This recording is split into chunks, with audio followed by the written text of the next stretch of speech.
Beneath the cypress-draped canopies of Claiborne County, Mississippi, an 1839 parish ledger records two peculiar details that no historian could explain.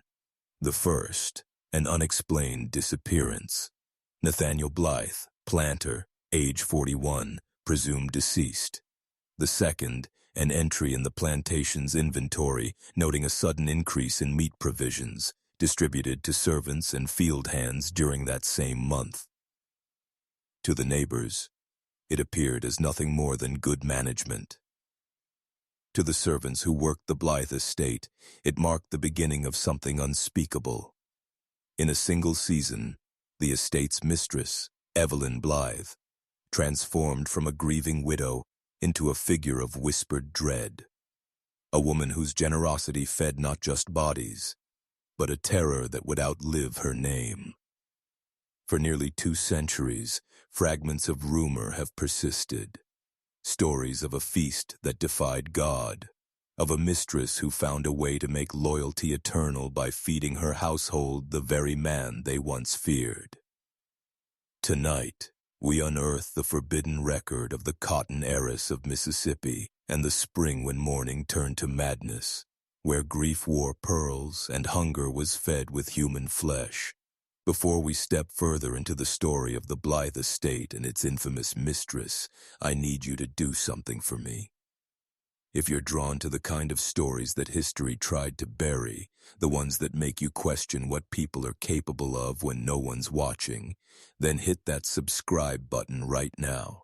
It helps me keep uncovering these forgotten chapters of American darkness, the ones polite society would rather leave in the dust.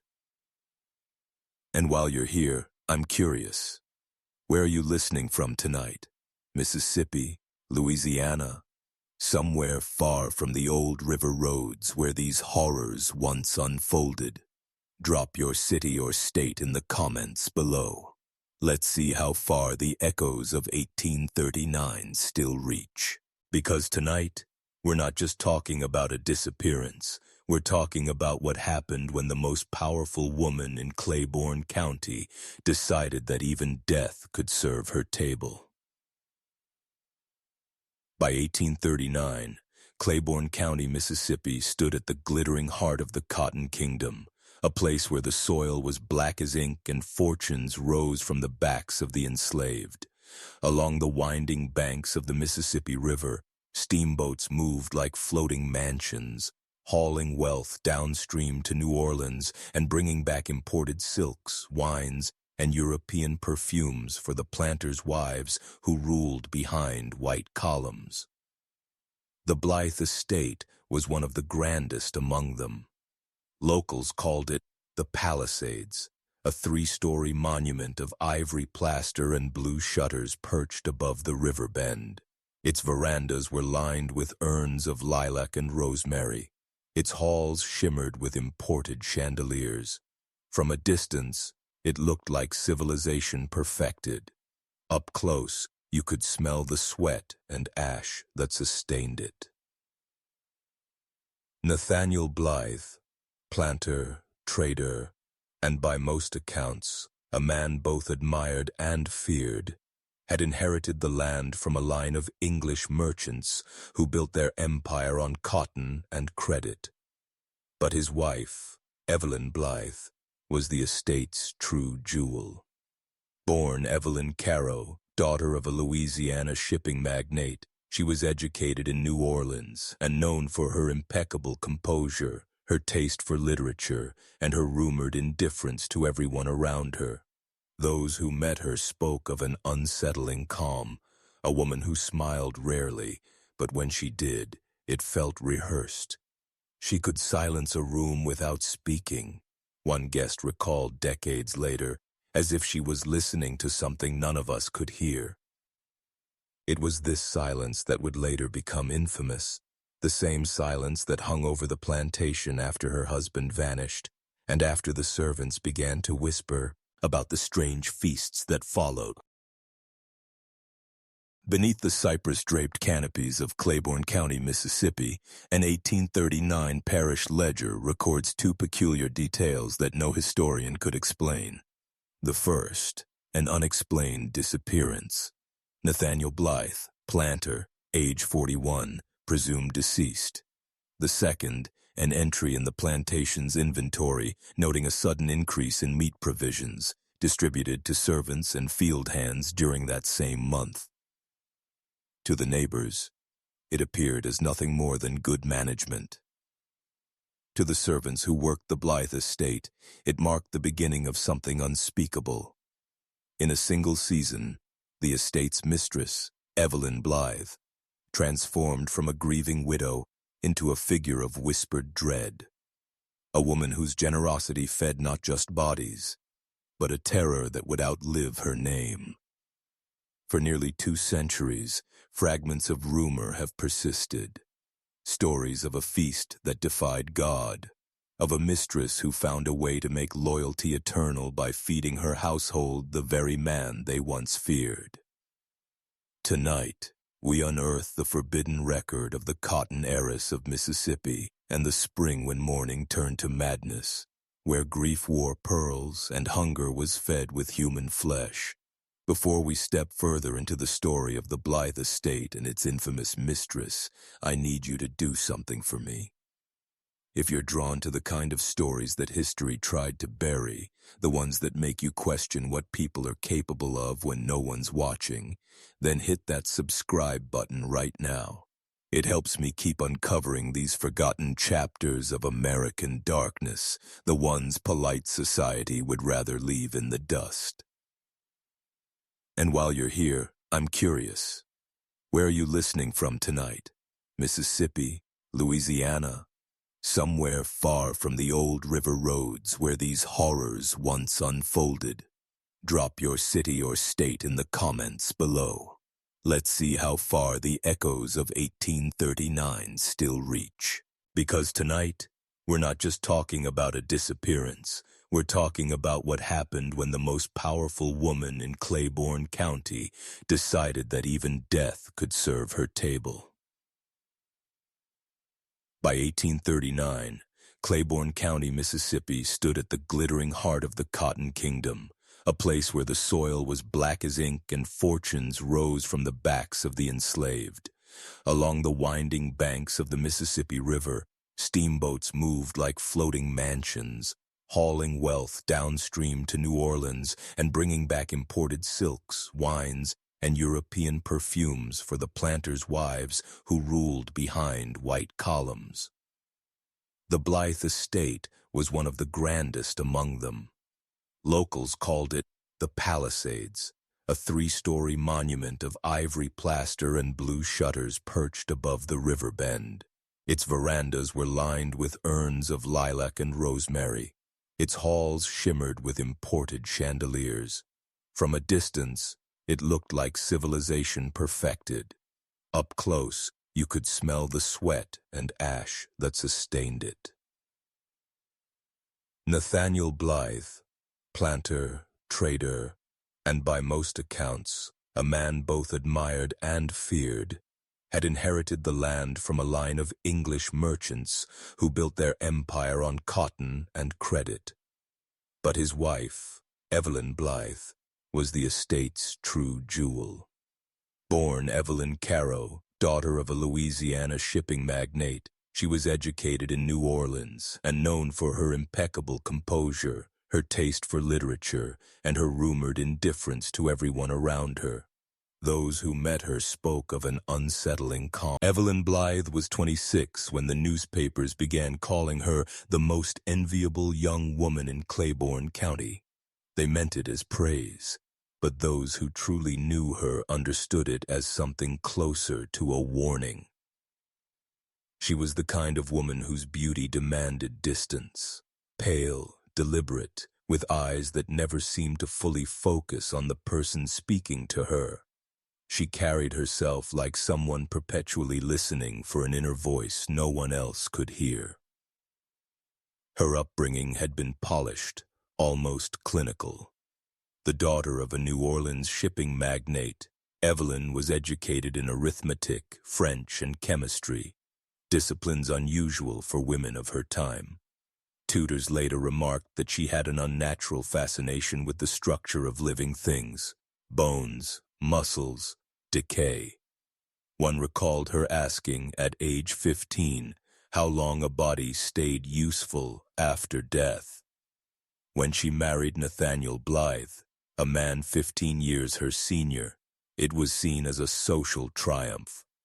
He was wealthy, brutal, and connected, the kind of man whose name opened doors in Vicksburg and closed mouths in town. But the marriage quickly became a theater of cruelty. Neighbors whispered of screams from the upper floor, of broken glass found along the veranda in the mornings. Nathaniel's temper was legendary, his debts worse. He had gambled away half their fortune by 1838, mortgaging the estate to sustain appearances. Evelyn endured it all with her porcelain composure intact. To those who served her, she was not kind, but precise, a woman who calculated her mercy the same way she tallied accounts. Her orders were soft-spoken, but absolute. Her eyes never betrayed emotion. And yet, beneath that calm exterior, something was quietly fermenting. Not grief, not rage, but a fascination with control. A belief that even suffering, if directed properly, could be beautiful. The spring of 1839 would give her the chance to test that theory. The winter of 1839 brought an unseasonable chill to the Mississippi Delta, and with it the first whispers of the Blythe scandal. On the evening of January 12th, neighbors reported a violent argument echoing from the upper floors of the Blythe mansion. A lamp was thrown, a pane of glass shattered into the snow below. Servants later recalled seeing Nathaniel storm from his study, coat half-buttoned, pistol in hand, and Evelyn standing at the top of the stairs, motionless, as if watching a man walk willingly into his own grave. By morning, he was gone. Evelyn told the sheriff that her husband had left for Vicksburg, intending to settle his gambling debts. His horse returned 3 days later, bridle torn, saddle stained with something brown that no one dared identify. There were no witnesses, no body, and, curiously, no investigation beyond a single page in the parish ledger. Nathaniel Blythe, presumed missing, no foul play indicated. At first, the disappearance was treated as another of Nathaniel's tantrums, the kind of vanishing act men of privilege often staged when debts caught up faster than conscience. But the servants noticed something strange. That same week, the smokehouse was sealed shut. Evelyn ordered the kitchen staff to clear all barrels and prepare new stores of meat. The smell that drifted from the smokehouse was sharp and sweet. Not pork, not beef, something heavier that made the dogs bark through the night. Within a fortnight, Evelyn appeared in town dressed in full mourning black. She accepted condolences gracefully, eyes dry, voice steady, and when a neighbor asked if she feared her husband, by early spring of 1839, the Blythe estate had changed hands in everything but name. With Nathaniel gone and no heir to contest her, Evelyn Blythe assumed total command of the plantation. Its workers, its books, and its legend. Those who came to the estate expecting a broken widow were startled. The young heiress wore black silk, yes, but carried herself like a queen. The drapes were drawn, the mirrors covered, yet the halls hummed with new discipline. Under Evelyn's rule, productivity soared by nearly 1/3, a feat that baffled neighboring planters. Her methods, however, were strange. Once each week, she ordered the staff to gather for what she called the Supper of Gratitude. Barrels of salted meat were rolled from the smokehouse, heavy and wet. She insisted every servant eat heartily and praised their loyalty with unnerving warmth. Some refused, most did not dare. She would stand at the end of the long table, a glass of wine in hand, watching them chew in silence, her expression unreadable. The housemaids whispered that she never ate from the same plates, nor did she touch the food herself. Instead, she sipped. When the Blythe estate was auctioned decades later, among the silverware and portraits listed in the probate records, one item stood out: a personal diary, bound in black leather, written in the hand of the late Mrs. E. Blythe. The journal would vanish for almost a century before resurfacing in the attic of the Caro family home in Louisiana. Brittle, water-stained, its ink faded to the color of dried blood. What remained legible was enough to chill historians. Evelyn's writings were not the ravings of a madwoman. They were methodical, almost scientific. She chronicled her actions as though conducting an experiment. Control is not achieved through fear alone. Fear fades. To bind a soul, one must let it partake in what it dreads most, until dread becomes devotion. Her observations described subtle behavioral shifts among her servants, how their posture changed after the feasts, how silence became instinct, how productivity rose with every supper. She recorded details in the cold language of cause and effect: digestive improvement, psychological quieting, renewed compliance. But between these detached notes were glimpses of something darker, more intimate, a spiritual philosophy emerging from her cruelty. We all consume what we love and are consumed in return. Nathaniel was the first to take everything from me. In death, I made him give something back. That single line, historians later claimed, defined her. To Evelyn, the act was not murder, but balance, a reclaiming of power in a world that had long denied her any. And so, she fed her household their master's flesh not from hatred, but from the conviction that she could transmute horror into obedience. She believed she was rebuilding her home through communion, a blasphemous imitation of sacrament. Her handwriting in the final pages grew erratic, almost ecstatic. They are mine now, body, memory, ye and will. They eat to remember. They work to forget. By then, the journal suggests, Evelyn had come to see herself not as a widow, but as a kind of goddess of nourishment and decay, the living proof that fear, when fed correctly, could breed loyalty more enduring than love. By midsummer, the facade of normalcy around the Blythe estate began to thin. The townspeople of Port Gibson whispered that something unnatural had settled over the plantation. The servants no longer laughed, no longer sang hymns as they worked. The fields thrived, yet the people looked hollow, as though some invisible weight had anchored their souls. The first to notice was Reverend Josiah Tilling, a gentleman known for his soft sermons and mistrust of superstition. During a pastoral visit, he found Evelyn in her garden, pruning roses that had long since wilted. Her black gloves were streaked with crimson petals and something darker beneath. When he offered condolences for her loss, she smiled faintly. "Loss is never the end, Reverend," she said. "It's a change in form." He left unsettled but silent, until 2 weeks later, when his housemaid, who had kin among the Blythe servants, told him about the weekly suppers and the meat that never spoiled. Around the same time, Dr. Jonathan Abrams, the county physician, began treating a string of mysterious stomach illnesses among plantation workers. He noted the symptoms: nausea, fever, nervous tremors, all consistent with tainted meat. When he requested a sample of the rations for testing, Evelyn complied with unnerving composure, sending him a sealed jar wrapped in cloth.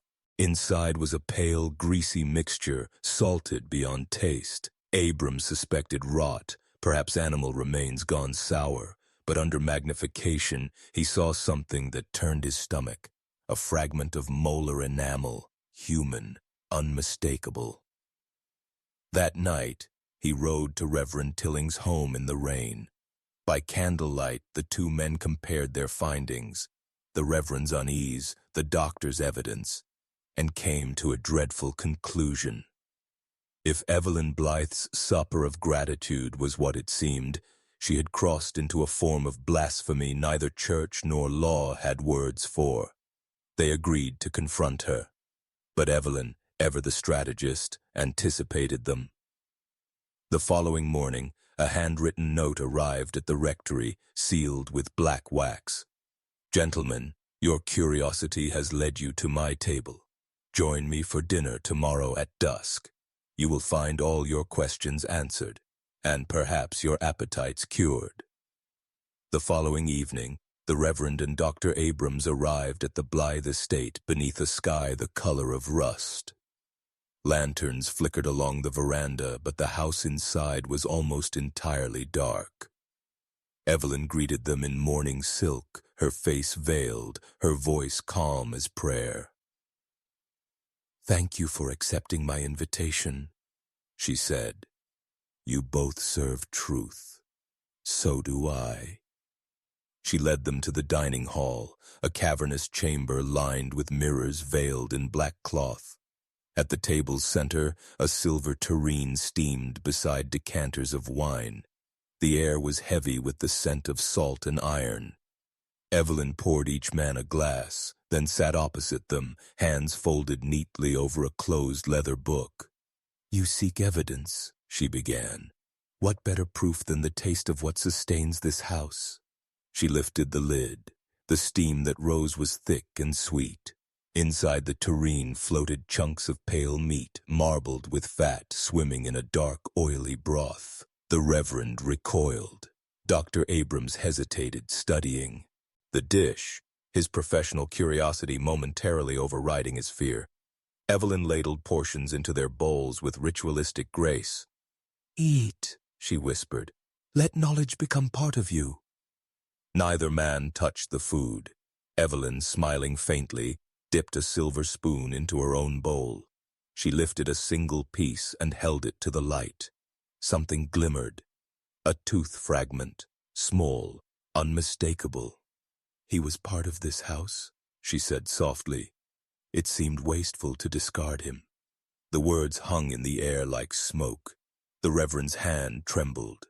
The doctor pushed his chair back, face gray. Evelyn continued, her voice almost tender. "You see, Reverend, I have ended hunger here. No one on this land will ever fear him again. They've taken him into themselves, and in doing so, they are free." Dr. Abrams rose, knocking over his chair.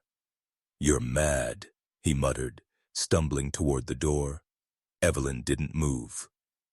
"Madness," she replied, "is merely the name given to a woman who stops starving." Outside, the night erupted with dogs barking. A chorus rising from the fields, echoing like a confession. Inside, the Reverend fainted.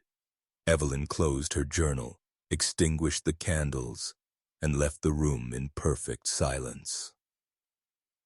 By morning, the story of the supper at Blythe Manor would begin to spread through the Delta, whispered, disbelieved, but never forgotten.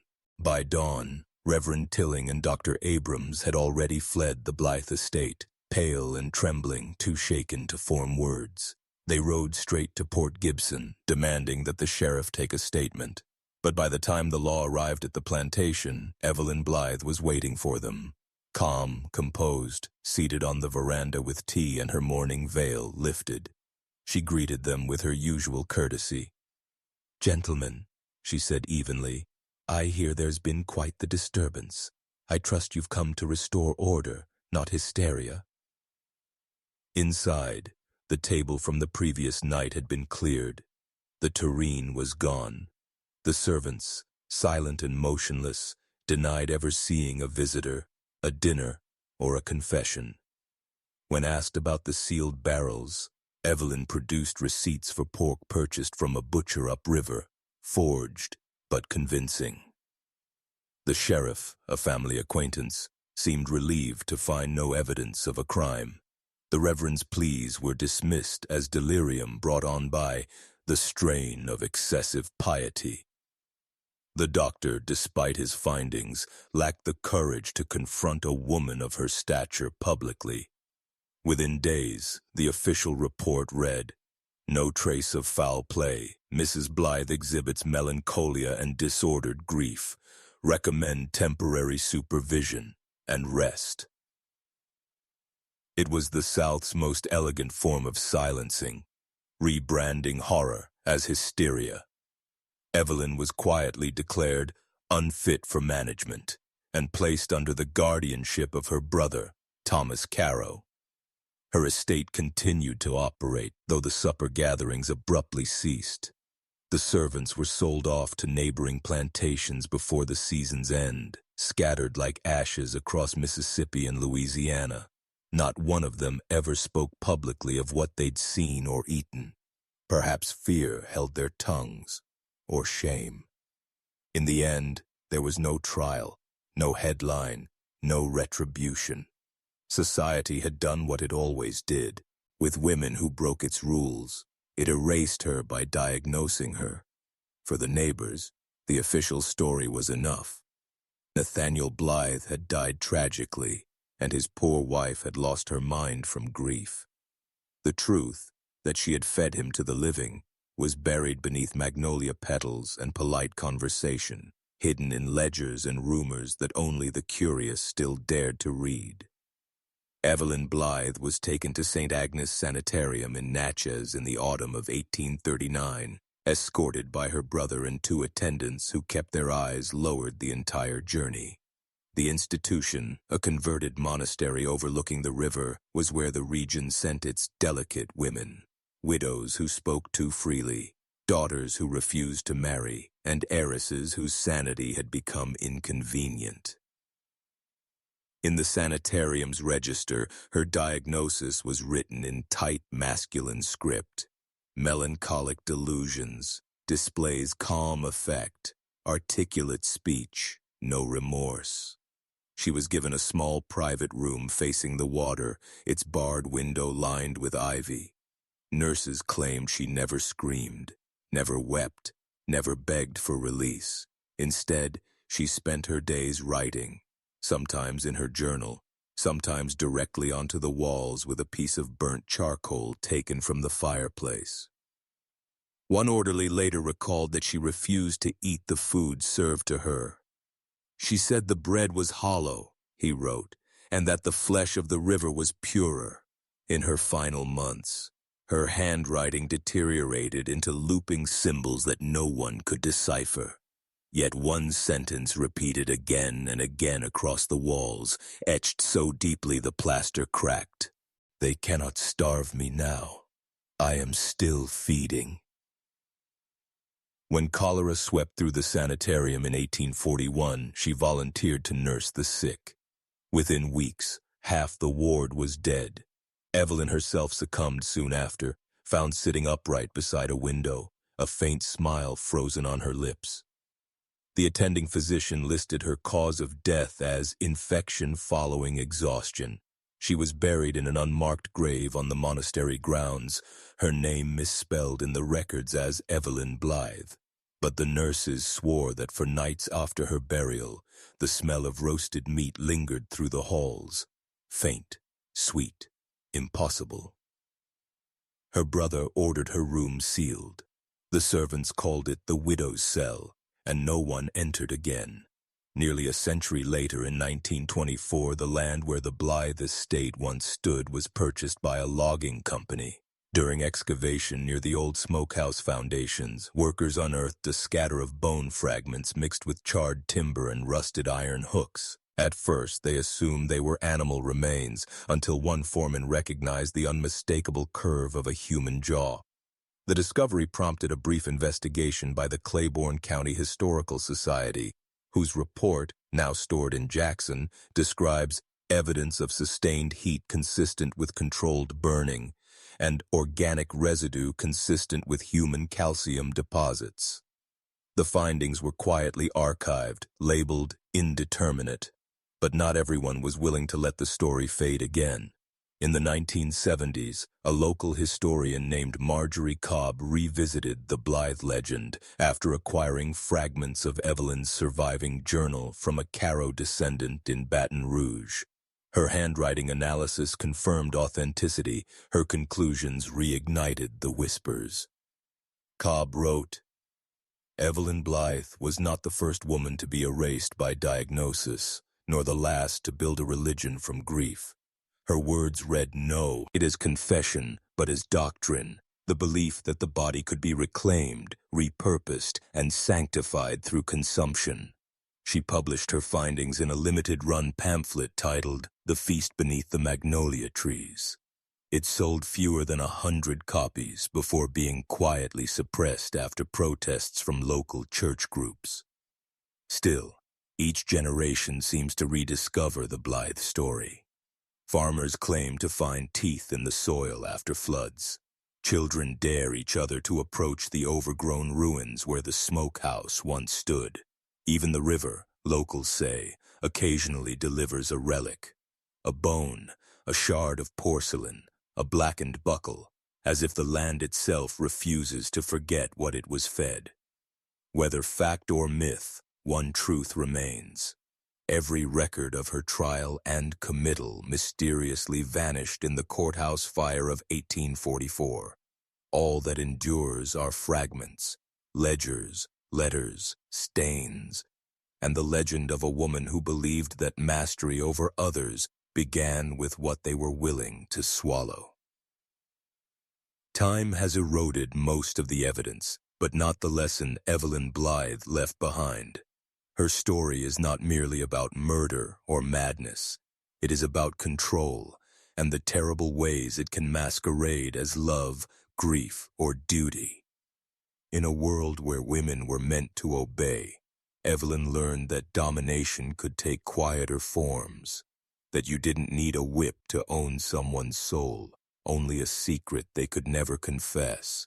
Her feasts were not indulgence, but a sermon. She showed that horror could be communion, that guilt could bind stronger than chains. To the Reverend, she was blasphemy. To the doctor, a lunatic. But to history, to those who study the hidden language of power, Evelyn Blythe became something far colder, a mirror held up to human appetite. Her actions asked a question no sermon dared to answer. What part of cruelty do we consume every day, simply to keep living comfortably? Because that is the true horror of her legacy, not that she fed her servants' flesh, but that they obeyed afterward. They tilled her soil, followed her orders, and lived on as if the act had purified them. Evelyn discovered what tyrants, cult leaders, and conquerors have always known, that if you can make people share in your sin, they will defend it as their own salvation. She proved that the greatest form of control is not fear, it's participation. Where love failed to command loyalty, the narrator closes, shared horror did.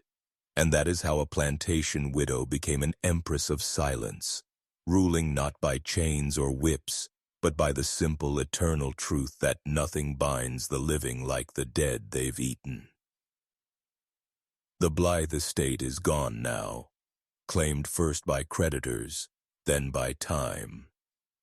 The magnolia trees that once framed its gates were cut down long ago, their roots sold for lumber. But when the Mississippi floods, the earth still gives up remnants of what it remembers. A brooch here, a jawbone there, each washed clean and carried toward the river's mouth. Local fishermen say that on quiet nights, when the air hangs heavy with mist, you can smell something faint and sweet drifting over the water, a scent that doesn't belong to the living. The townspeople call it the widow's smoke. They say it comes from nowhere, lingers too long, and disappears if you speak her name aloud. The sanitarium where Evelyn Blythe died still stands in Natchez, though its windows are boarded and the ivy has swallowed the chapel. Every few years, as some traveler claims to hear humming inside at dusk. A woman's voice, low and steady, repeating the same phrase. They cannot starve me now. Historians still argue over what was true and what was folklore, but one fact is certain. Every record of the Blythe family's downfall ends abruptly, as though someone chose to stop writing. Maybe the silence was mercy, or maybe, as Evelyn herself once wrote, to consume is to remember. And perhaps that is why her story refuses to die, why the soil of Mississippi still whispers her name each time the wind turns warm, because the land remembers what it was fed, and some hungers, once awakened, never truly rest. Some legacies are written in ledgers, the narrator concludes, voice fading. Others are buried in the soil and fed to the living.